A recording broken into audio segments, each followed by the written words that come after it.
नमस्ते दोस्तों, आपका स्वागत है हमारे चैनल पर, जहां हम आपके लिए लाते हैं उन किताबों के सारांश जो आपकी जिंदगी बदलने की ताकत रखती हैं।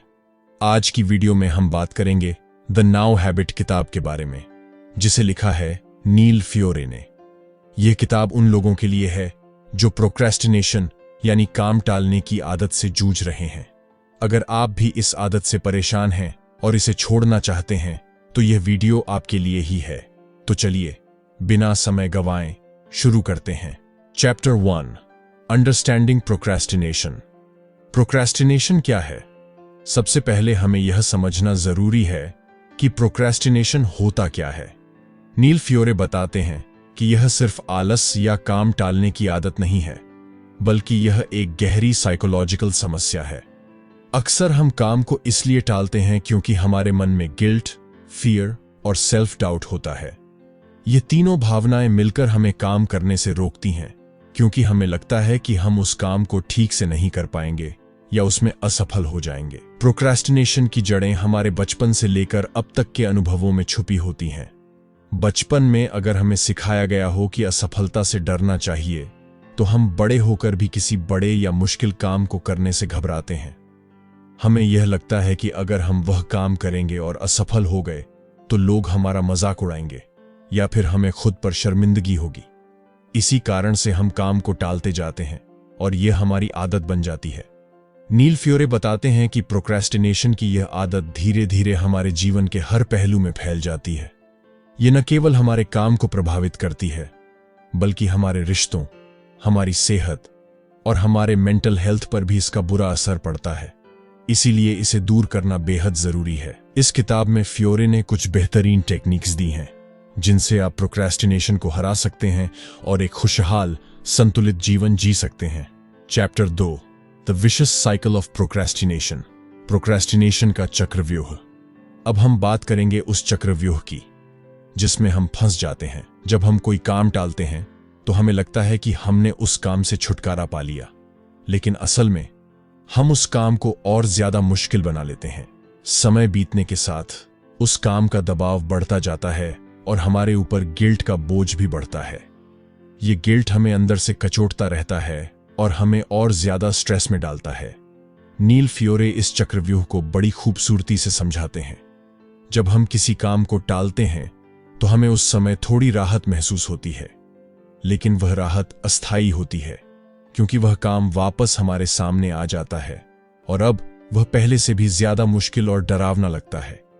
फिर हम उसे और टालने लगते हैं, जिससे गिल्ट और बढ़ जाता है।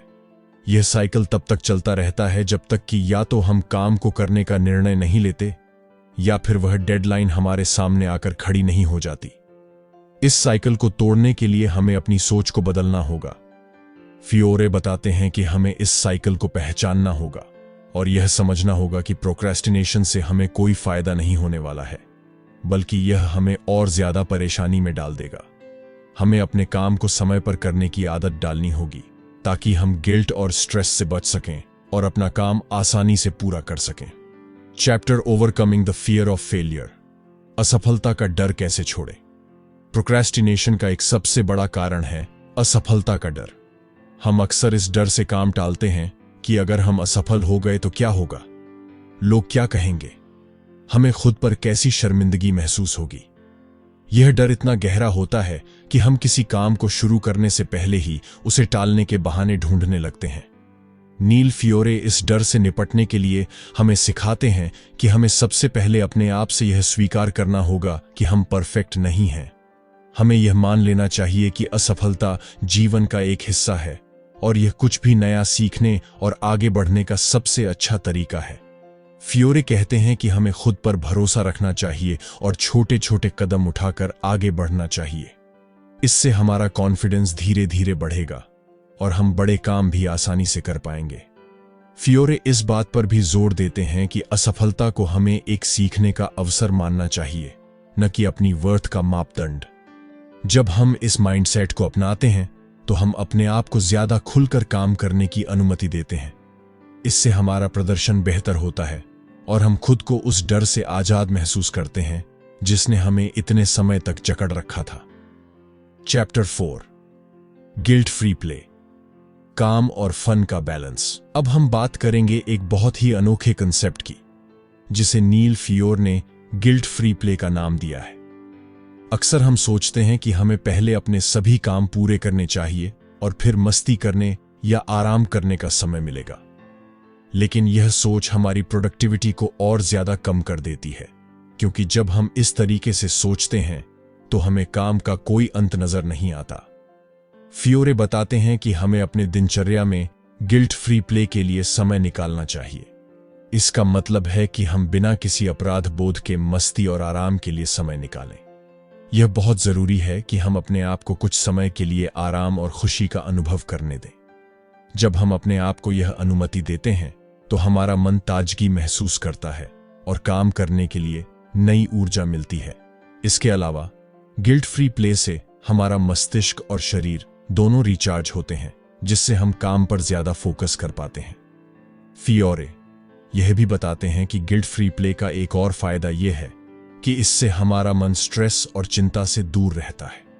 हम जब भी काम से ब्रेक लेते हैं और मस्ती या आराम करते हैं तो हमारे दिमाग को वह समय मिलता है जो उसे स्ट्रेस से निकलने और फ्रेश होने के लिए चाहिए। चैप्टर 5 द अनस्केड्यूल, अपना स्केड्यूल कैसे बनाएं। प्रोक्रेस्टिनेशन को हराने के लिए नील फियोरे ने एक बहुत ही कारगर तरीका बताया है, जिसे उन्होंने द अनस्केड्यूल का नाम दिया है। आमतौर पर हम अपना स्केड्यूल इस तरह बनाते हैं कि सबसे पहले अपने काम को प्राथमिकता देते हैं और फिर बाकी चीजों के लिए समय निकालते हैं। लेकिन फियोरे हमें बताते हैं कि इस तरीके को उल्टा करना ज्यादा फायदेमंद हो सकता है। द अनस्केड्यूल का मतलब है कि आप अपने दिन का स्केड्यूल इस तरह बनाएं जिसमें सबसे पहले आप अपने लिए टाइम निकालें, जैसे मस्ती करने का, एक्सरसाइज करने का या दोस्तों के साथ समय बिताने का। इसके बाद ही आप अपने काम को स्केड्यूल करें। इस तरीके से आप अपने मन को यह सिग्नल देते हैं कि काम करने के बाद आपको रिवॉर्ड मिलेगा। इस टेक्निक से न केवल आपका काम करने का मन बनेगा, बल्कि आप उसे टालेंगे भी नहीं। द अनस्केड्यूल का एक और बड़ा फायदा यह है कि यह आपको काम करने के दौरान गिल्ट फ्री महसूस कराता है, क्योंकि आप पहले से ही अपने लिए फन और रिलैक्सेशन का समय निकाल चुके होते हैं। इसलिए जब आप काम करते हैं तो आपको यह महसूस नहीं होता कि आप कुछ मिस कर रहे हैं।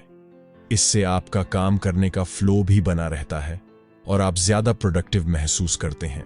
Chapter 6 working in the flow state, कैसे काम में फ्लो बनाएं।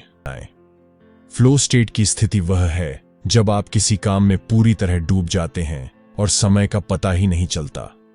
यह वह स्थिति होती है जिसमें आप अपने काम का पूरी तरह आनंद लेते हैं और उस पर पूरा फोकस कर पाते हैं। फ्लो स्टेट में काम करना न केवल प्रोडक्टिव होता है, बल्कि यह आपको काम के दौरान खुशी का भी अनुभव कराता है। नील फियोरे बताते हैं कि फ्लो स्टेट में काम करने के लिए सबसे पहले हमें अपने काम को छोटे छोटे हिस्सों में बांटना चाहिए।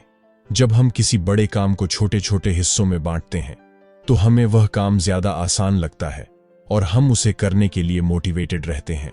छोटे छोटे लक्ष्यों को पूरा करने से हमारा कॉन्फिडेंस बढ़ता है और हम काम में और ज्यादा डूब जाते हैं। फियोरे यह भी बताते हैं कि फ्लो स्टेट को पाने के लिए हमें डिस्ट्रैक्शंस से बचना चाहिए। जब हम काम करते हैं तो हमें अपने चारों ओर से डिस्ट्रैक्शंस को हटाना चाहिए, ताकि हमारा ध्यान पूरी तरह काम पर केंद्रित रहे। इसके अलावा हमें अपने काम के एनवायरनमेंट को भी इस तरह से तैयार करना चाहिए कि वह हमें फोकस करने में मदद करे, जैसे कि एक साफ सुथरी वर्क स्पेस, अच्छे लाइटिंग और शांत माहौल में काम करना। चैप्टर 7 परसिस्टेंस एंड रेजिलियंस, काम में अटल रहना और हिम्मत रखना।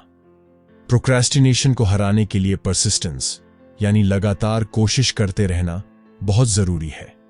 नील फियोरे बताते हैं कि हमें अपने काम को एक मैराथन की तरह देखना चाहिए, न कि स्प्रिंट की तरह। इसका मतलब यह है कि हमें अपने लक्ष्य को हासिल करने के लिए धैर्य रखना होगा और लगातार छोटे छोटे कदम उठाने होंगे। परसिस्टेंस का मतलब यह नहीं है कि आप बिना सोचे समझे बस काम करते रहें। इसका मतलब यह है कि जब भी आपको लगे कि आप काम में फंस गए हैं तो रुकें, सोचें और एक नया तरीका अपनाएं। कभी कभी हमें अपनी अप्रोच को बदलने की जरूरत होती है ताकि हम ज्यादा इफेक्टिव तरीके से काम कर सकें। फियोरे बताते हैं कि हमें असफलताओं से सीखना चाहिए और उन्हें अपने काम का हिस्सा मानना चाहिए। रेजिलियंस यानी कठिनाइयों का सामना करने की ताकत भी परसिस्टेंस का एक महत्वपूर्ण हिस्सा है। जब हम किसी मुश्किल काम में फंस जाते हैं तो हमें हार नहीं माननी चाहिए, बल्कि हमें उस मुश्किल का सामना करना चाहिए और उसे हल करने के तरीके ढूंढने चाहिए। फियोरे बताते हैं कि जब हम अपनी कठिनाइयों का सामना करते हैं और उन्हें हल करते हैं तो हमारा आत्मविश्वास बढ़ता है और हम आगे की चुनौतियों के लिए तैयार हो जाते हैं। Chapter 8 building self confidence. अपने आप में विश्वास कैसे बनाएं? आत्मविश्वास कोई एक दिन में आने वाली चीज नहीं है, बल्कि यह एक जर्नी है। नील फियोरे बताते हैं कि आत्मविश्वास धीरे धीरे छोटे छोटे कामों को पूरा करने से बढ़ता है। जब आप एक छोटा काम पूरा करते हैं तो आपका मनोबल बढ़ता है और आप अगले काम को करने के लिए तैयार होते हैं। फियोरे कहते हैं कि आत्मविश्वास बढ़ाने का सबसे अच्छा तरीका यह है कि आप अपने काम को छोटे छोटे टुकड़ों में बांट लें। जब आप हर छोटे टुकड़े को पूरा करते हैं तो खुद को शाबाशी दें और उस काम के लिए खुद को क्रेडिट दें। इससे आपका आत्मविश्वास धीरे धीरे बढ़ेगा और आप बड़े काम भी आसानी से कर पाएंगे। आत्मविश्वास बढ़ाने के लिए हमें अपने आप से पॉजिटिव बातें भी करनी चाहिए। नेगेटिव सेल्फ टॉक जैसे मैं ये नहीं कर सकता या मुझसे नहीं होगा हमारे आत्मविश्वास को कमजोर कर देती है। इसके बजाय हमें अपने आप से पॉजिटिव बातें करनी चाहिए, जैसे मैं ये कर सकता हूं या मैंने पहले भी ये किया है और अब भी कर सकता हूं। पॉजिटिव सेल्फ टॉक से हमारा मनोबल बढ़ता है और हम काम करने के लिए उत्साहित रहते हैं। Chapter 9 the power of positive self talk. अपने आप से पॉजिटिव बात कैसे करें? प्रोक्रेस्टिनेशन को हराने के लिए हमें अपनी सेल्फ टॉक यानी अपने आप से बातचीत करने के तरीके को बदलना होगा। नील फियोरे बताते हैं कि अक्सर हम अपने आप से नेगेटिव बातें करते हैं जो हमें काम करने से रोकती हैं, जैसे कि ये काम बहुत मुश्किल है, मैं इसे नहीं कर सकता या मैं इसमें फेल हो जाऊंगा। नेगेटिव सेल्फ टॉक हमारी मेंटल हेल्थ और प्रोडक्टिविटी पर बहुत बुरा असर डालता है। जब हम अपने आप से नेगेटिव बातें करते हैं तो हमारा आत्मविश्वास गिर जाता है और हम काम को टालने लगते हैं।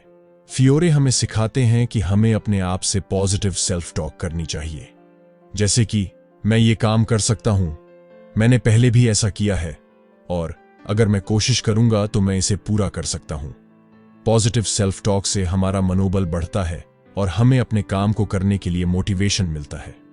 जब हम अपने आप से पॉजिटिव बातें करते हैं तो हमारा मस्तिष्क उस काम को पूरा करने के लिए तैयार हो जाता है और हम उसे टालने के बजाय उसे करने में जुट जाते हैं।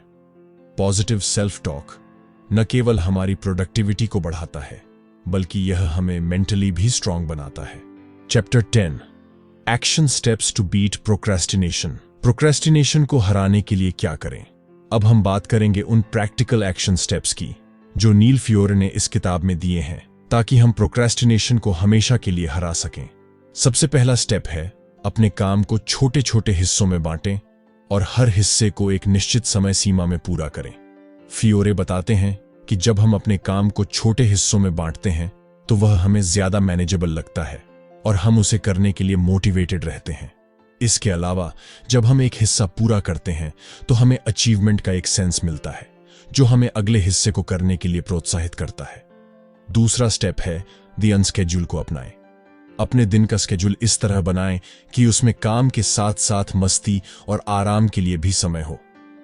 जब हम इस तरह का स्केड्यूल अपनाते हैं तो हमें गिल्ट फ्री प्ले का अनुभव होता है, जिससे हमारी प्रोडक्टिविटी बढ़ती है। तीसरा स्टेप है अपने आप से पॉजिटिव सेल्फ टॉक करें और खुद को मोटिवेट करें। जब भी आप किसी मुश्किल काम का सामना कर रहे हों तो अपने आप से पॉजिटिव बातें कहें और खुद को विश्वास दिलाएं कि आप उस काम को कर सकते हैं। इससे आपका कॉन्फिडेंस बढ़ेगा और आप काम को टालने के बजाय उसे करने में जुट जाएंगे। इन स्टेप्स को अपनाने से आप आसानी से प्रोक्रेस्टिनेशन को हरा सकते हैं और अपने लक्ष्यों को हासिल कर सकते हैं। यह न केवल आपकी प्रोडक्टिविटी को बढ़ाएंगे, बल्कि आपकी जिंदगी को भी आसान और खुशहाल बनाएंगे। तो दोस्तों, ये था द नाउ हैबिट का विस्तृत सारांश। अगर आप भी काम टालने की आदत से परेशान हैं तो इस किताब में दिए गए टेक्निक्स को जरूर आजमाएं। ये टेक्निक्स न केवल आपकी प्रोडक्टिविटी बढ़ाएंगे, बल्कि आपकी जिंदगी को भी संतुलित और खुशहाल बनाएंगे। अगर आपको यह वीडियो पसंद आई हो तो इसे लाइक करें, शेयर करें और हमारे चैनल को सब्सक्राइब करें ताकि आपको ऐसे ही और भी लाइफ चेंजिंग कंटेंट मिलते रहें। अगली वीडियो में फिर मिलेंगे, तब तक के लिए कीप हसलिंग, कीप ग्रोइंग।